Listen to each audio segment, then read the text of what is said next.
Jėzaus radijos! Šitą džinglą padarė šitas gibritas drum and basseris Ronis Saizas. Ronis Saizas. 1500 svarų. Klausyk. Ir iš karto į eterį einam, kalbėsim apie išpažintis ir klausimus. Bet tai tu biski jisai brangininkas, ne? Jo, jisai brangiai ima. Garbė Jėzui Kristui! Sveiki, su jumis Jėzaus radijas ir brolis Gailius bei tėvas Pranciškus. Labas vakaras, garbė Jėzui Kristui. Šiandien mes turime krūvą laiškų su klausimais bei išpažintim. Justinas iš Vilniaus 14 metų mums rašo. Man ant tų vietų, kurias mūsų klebonas Gintaras vadina žeručiais, pradėjo augti plaukai. Ar Jėzus supyko ant manęs, nes vieną kartą aš pats jas liečiau? Justinai, galiu pasakyti, kad gali net neabejoti, taip, Jėzus supyko, kad tu lietėjai tas vietas pats, tai yra nuodėmė, tas vietas galima liesti tik tai prausiantis ir nuo jų tuo metu reikia nusisukti. Jėzus yra pasakęs, išsidurk nuodėmiaujančią akį ir nusikirsk nuodėmiaujančią ranką, nes Amen. Yra geriau gyventi be akies ir be rankos, negu patirti pragaro baisybės. Taip, sekantis. Vienintelis tikras popierinis laiškas, kurį mes gavome, nes dabar tik tais elektroniniai keliauja, nuo ponios Zofijos. Sukalbėjau rožančių atbulai, gėda sakyti klebonui, todėl rašau jums. Jūs dabar ką padarėte, katalikai vadina rožančiaus atkalbėjimu. Jūs nesukalbėjot, jūs jį atkalbėjot. Taip. Vadinasi, jūs galite paneigti atkalbėjimą vienu sukalbėtu rožančiaus ir vienu plius ir jums bus atleista už atkalbėjimą rožančiaus. Tai yra menka procedūrinė klaida, kurią yra gana lengva ištaisyti. Matukas iš Dotnuvos 9 metų per Facebooką mums rašo: padegiau kaimyno ožką ir pamelavau, kad žaibas. Už ką man dabar atgailauti? Ar už tai, kad padegiau, ar už tai, kad pamelavau?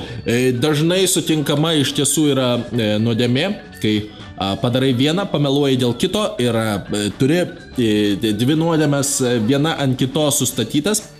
Rožančius čia jau nepadės. Tau teks eiti išpažinties, tačiau geriausia būtų, jeigu tu viską prisipažintum, daugiau to niekada nedarytum, nes padegti ožką yra nebejotinai linksmas užsiėmimas, tačiau nuodėmingas, jisai vilioja. Nebent tu tai darai Dievo vardan, nebent tu aukoji Dievo vardan. Nebent Jėzus prašė tavęs to daryti, kitokiu atveju negalima. Taip. Beata iš Ukmergės 17 metų mums rašo: pasidariau jau antrą abortuką, bet dar net gailavau už pirmąjį, nes per pamokas neturėjau laiko. Gal galite paskaičiuoti, kiek sveikų Marijų sukalbėti už abidvi nuodėmytes? Beata, taigi mes skaičiuojame, neturėjo per pamokas laiko. Jo, jinai mokėsi. Reiškia pateisinama priežastis. Tai yra kaip ir pateisinama priežastis, čia galima gal porą kokį ir nuimti, tų sveikų Marijų. Tai būtų kiek? Bet man vis tiek gaunasi 100.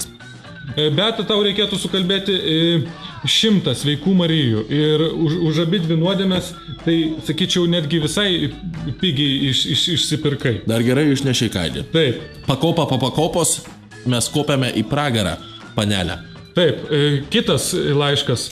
Vytas iš Vilniaus per Facebooką rašo mums: kovoju prieš piratavimą, bet pats nevengiu parsisiųsti nelegalios muzikos ir filmų. Taip pat ir Windows'u. Ar aš vagis, ar labiau melagis? Nes visiems sakau, kad nesisiunčiu. Be abejo. Windows'us kelintus siuntės? Nerašo. Bet skaičiuosime kaip už 7. Taip. Iš linkamanės, iš torentų, iš kur čia. Tai greičiausiai.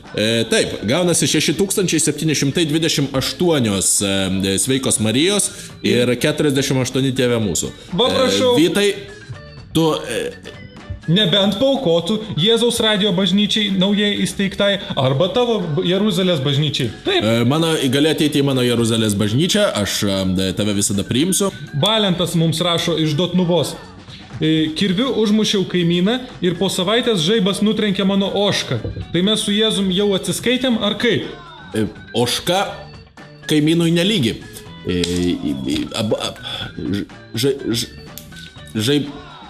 Žaibu Dievas parodė jums, kad jūs turėtumėte atgailauti galbūt nunešti auką į bažnyčią. Ir paskutinis laiškas, Vaidotas iš Vilniaus mums rašo. Važiuodamas į Mykolo Riomerio universitetą nutrenkiau bobutę. Per ją pavėlavau į egzaminą ir turėjau eiti į perlaikymą. Perlaikymas man kainavo 180 litų. Ar tos bobutės šeima turėtų man tos pinigus gražinti, ar man jiems atleisti kaip Jėzus mokė?